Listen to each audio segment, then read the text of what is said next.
Loué soit Jésus-Christ.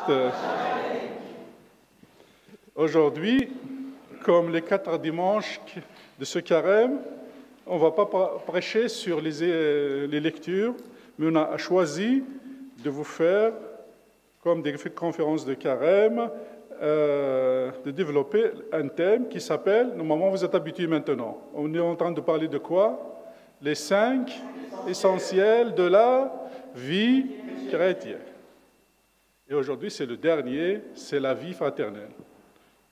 Donc, la vie chrétienne est fondée sur 5 éléments essentiels qu'on appelle les 5 essentiels ou les 5 dynamiques ou bien encore les 5 vitamines de la vie chrétienne.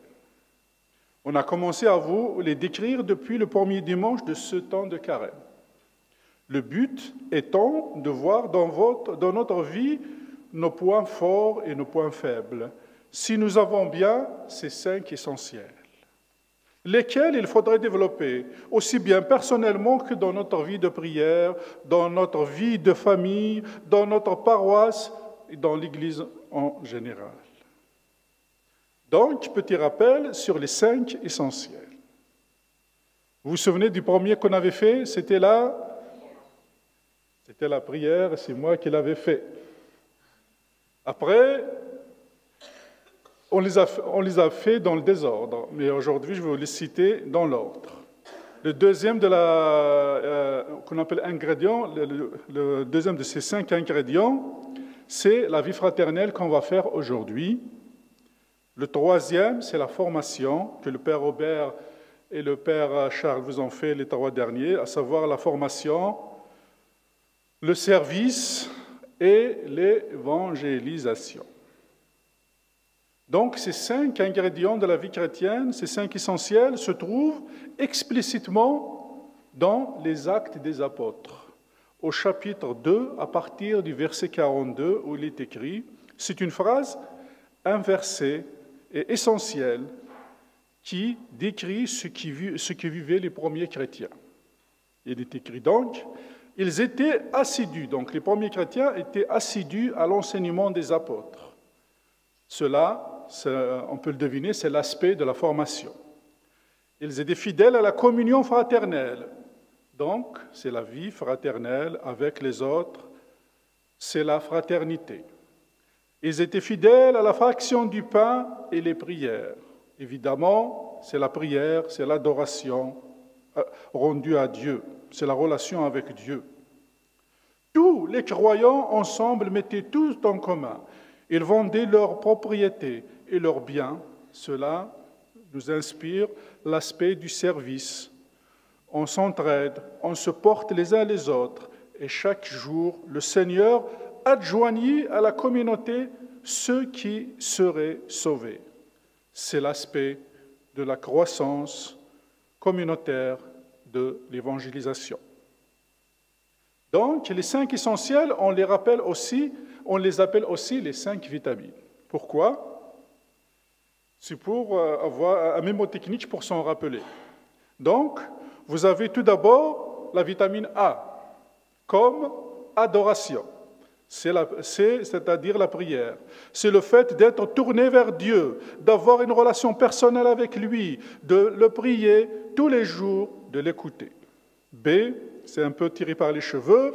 C, belle, c'est une belle communauté.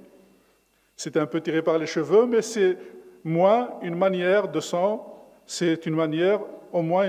souvenir. Belle communauté, c'est-à-dire de belles relations fraternelles, une vie fraternelle intense. Vitamine C comme croissance, c'est l'aspect de la formation, d'apprentissage, de croissance de la vie spirituelle, le cheminement.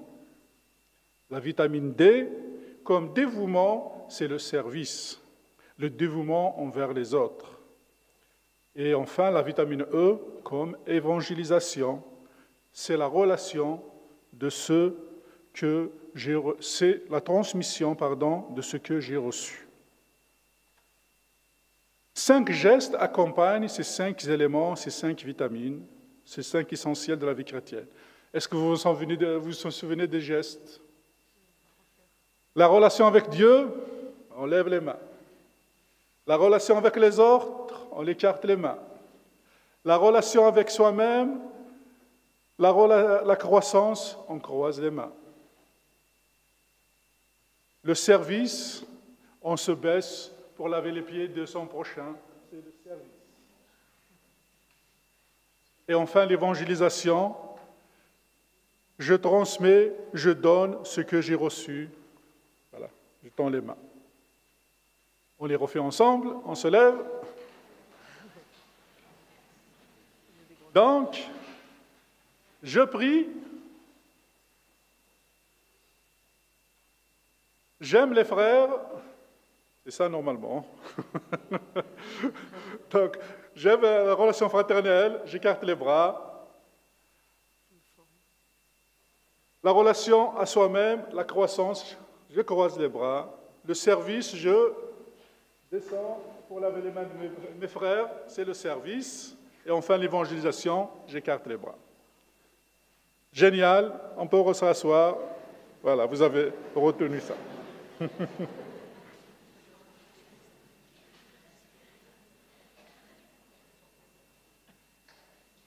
Alors, ces 5 éléments doivent être vécus en équilibre. On est à la fois, comme chrétien, on est tout à la fois un priant, un frère, un disciple, un serviteur, un missionnaire. Un priant, quelqu'un qui prie. Un frère, c'est-à-dire quelqu'un qui est en relation avec d'autres personnes, qui ne vit pas sa vie chrétienne tout seul.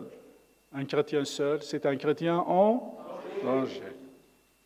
Un disciple qui se met à la suite de Jésus, qui apprend toute sa vie.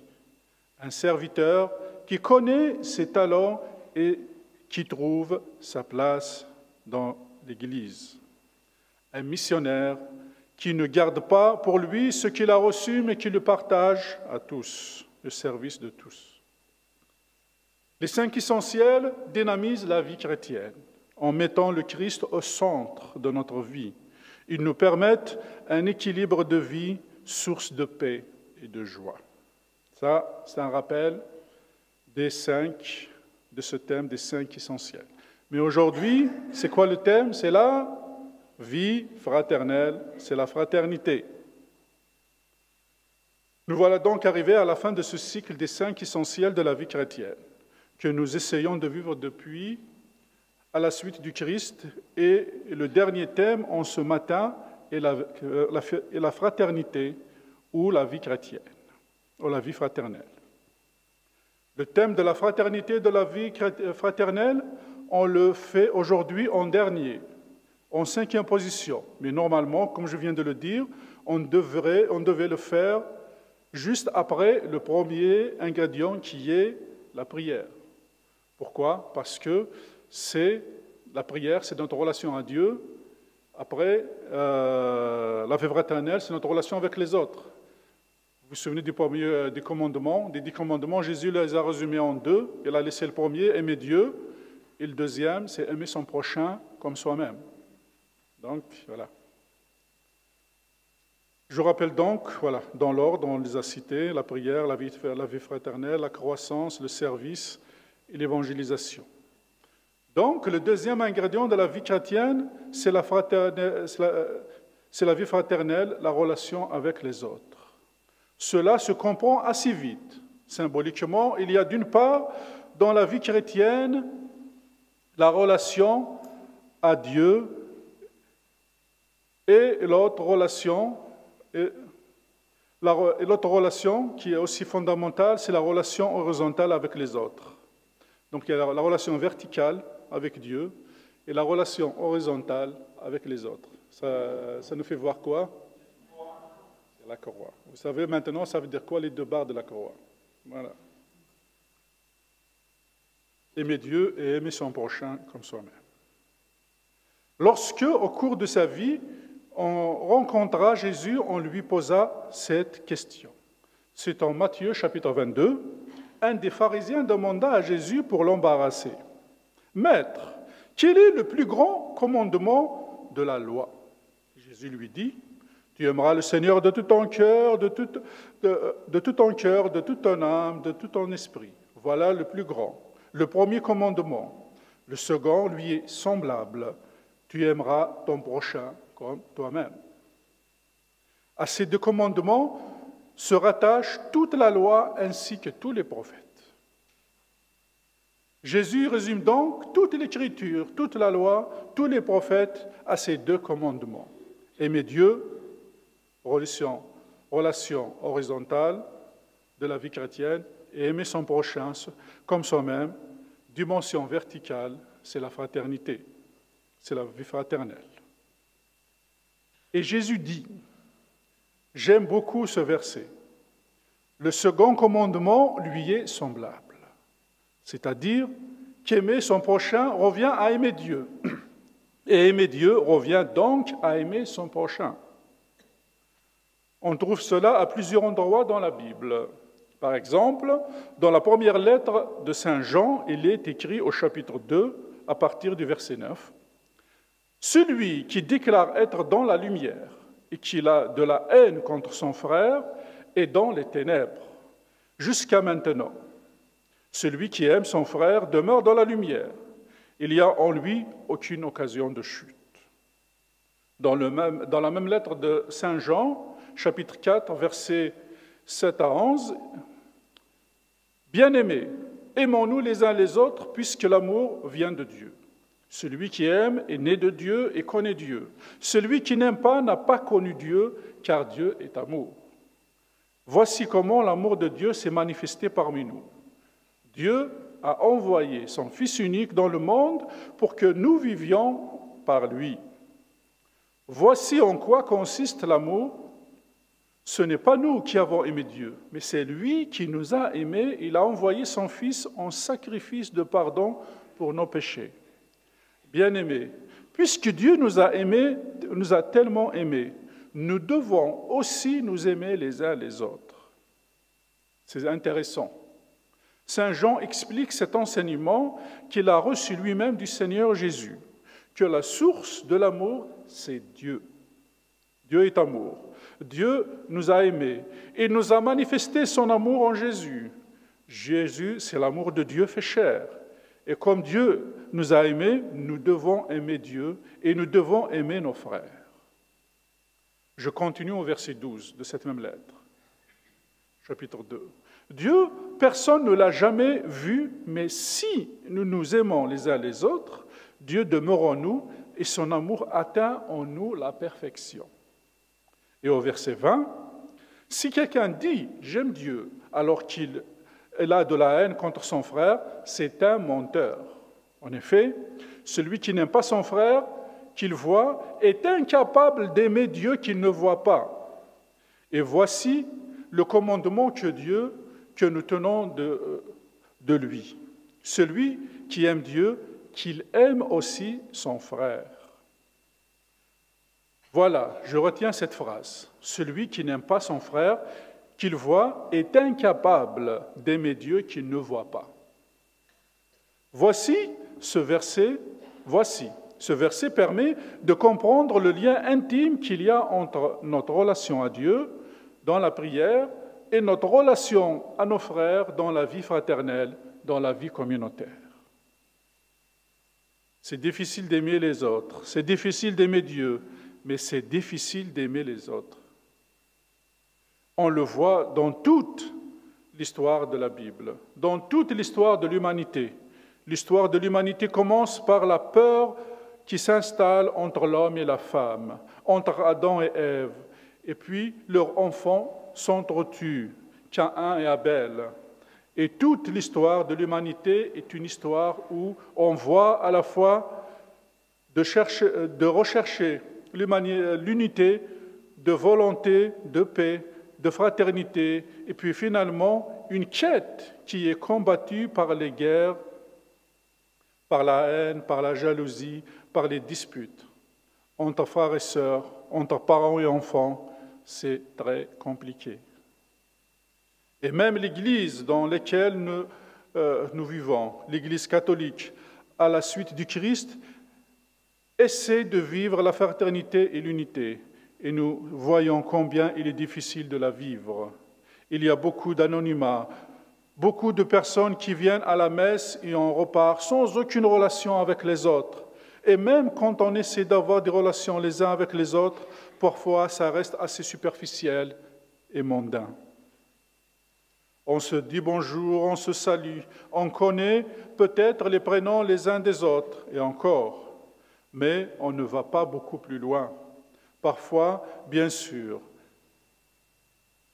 mais dans l'immense majorité, on a l'impression qu'il y a un grand anonymat dans nos communautés chrétiennes, et cela vaut ailleurs comme ici, comme partout. Autrefois, le curé connaissait tous les habitants de sa ville, connaissait chacun des membres de sa communauté, alors qu'aujourd'hui, nous sommes devenus des communautés plus vastes, dans des villes où il y a beaucoup de brassages. C'est beaucoup plus difficile de se connaître. On dit que dans le Var, 30% des habitants du Var sont nés dans le Var seulement. C'est-à-dire que les 2/3 des habitants du Var et de Fréjus en particulier viennent d'ailleurs et les changements de domicile, les mutations font que l'anonymat est très présent. Et nous avons besoin, comme chrétiens, de témoigner de cette vie fraternelle et de l'expérimenter et de la vivre, en particulier dans ces fraternités paroissiales comme les cénacles que nous avons dans notre paroisse. Les premiers chrétiens s'appelaient entre eux frères. Et on trouve cela dans la lettre de saint Paul aux Romains, au chapitre 8, verset 29. Dieu a appelé les chrétiens à l'image de son Fils, pour que ce Fils soit le premier-né d'une multitude de frères. Sommes-nous frères les uns les autres? Sommes-nous frères et sœurs? Voyez donc, c'est à la fois notre ADN, cela fait partie de notre définition. Les chrétiens sont frères et sœurs, et à la fois, ce n'est pas seulement un point de départ, c'est un horizon à atteindre, un challenge, un effort, un combat de tous les jours. Je terminerai avec ce texte du pape François, qui me paraît très important. Dans sa lettre, c'est toujours dans Evangelii Gaudium, il dit ceci au paragraphe 87, et je cite des extraits. De nos jours, alors que les réseaux et les instruments de la communication, réseaux sociaux et les instruments de la communication humaine ont atteint un niveau de développement inédit, nous ressentons la nécessité de découvrir et de transmettre le mystère de vivre ensemble, de se mélanger, de se rencontrer, de se prendre dans les bras, de se soutenir, de participer à cette marée un peu chaotique qui peut se transformer en une véritable expérience de fraternité, en une caravane solitaire, en un saint pèlerinage. Et tout de suite après le paragraphe 88, je saute un peu un passage, il dit, le pape continue, « L'idéal chrétien invitera toujours à dépasser le soupçon, le manque de confiance permanent, la peur d'être envahi, les comportements défensifs que le monde actuel nous impose. Beaucoup essaient de fuir les autres pour une vie privée confortable ou pour le cercle restreint des plus intimes et renoncent aux réalités de la dimension sociale de l'Évangile. La foi authentique dont le Fils de Dieu fait chair est inséparable du don de soi, de l'appartenance à la communauté, de service, de la réconciliation avec la chair des autres dans son incarnation. Oui, en effet, ça s'appuie sur le fait que le Verbe s'est fait chair. Il s'est fait homme. Dans son incarnation, le Fils de Dieu nous a invités à la révolution de la tendresse, continue le pape François. Et un peu plus loin, au paragraphe 91, il dit « Un défi important est de montrer que la situation ne consistera jamais dans la fuite d'une relation personnelle et engagée avec Dieu et qui nous engage en même temps avec les autres. C'est ce qui se passe aujourd'hui quand les croyants font en sorte de se cacher et de soustraire au regard des autres et quand subtilement ils s'enfuient d'un lieu à l'autre ou d'une tâche à l'autre, sans créer des liens profonds et stables. C'est un faux remède qui rend malade le cœur et parfois le corps. Il est nécessaire d'aider à reconnaître que l'unique voie consiste dans le fait d'apprendre à rencontrer les autres en adaptant le comportement juste pour les impressionner et en les acceptant comme des compagnons de route sans résistance intérieure. Mieux encore, dit le pape, il s'agit d'apprendre à découvrir Jésus dans le visage des autres, dans leur voix, dans leurs demandes. C'est aussi apprendre à souffrir en embrassant Jésus crucifié qu'en subissant des agressions injustes ou des ingratitudes, sans jamais nous lasser de choisir la fraternité. Je trouve ça très beau. Choisir la fraternité. On se choisit, non pas parce on s'aime spontanément les uns les autres, mais parce qu'on apprend à s'aimer. Petit témoignage sur l'unité. Cela fait partie de mon propre cheminement et qui me tient vraiment à cœur depuis ma conversion en 1999. Le verset qui m'a le plus frappé et qui est dans la prière de Jésus, au chapitre 17 de l'évangile de Saint Jean, qui dit « Père, qu'il soit un, pour que le monde croie que tu m'as envoyé. » Je crois que l'unité est la condition sine qua non de notre mission, de notre rayonnement. Il y a ce verset aussi au chapitre 14 de l'évangile de Saint Jean, où Jésus dit « C'est à l'amour que vous aurez les uns pour les autres, que tous vous reconnaîtront comme mes disciples. » Effectivement, chers frères et sœurs, la vie fraternelle n'est pas une option de la vie chrétienne. Au contraire, elle en fait partie intrinsèquement, fondamentalement. On ne peut pas être chrétien tout seul. Et nous le savons tous, un chrétien seul est un chrétien en danger. Amen.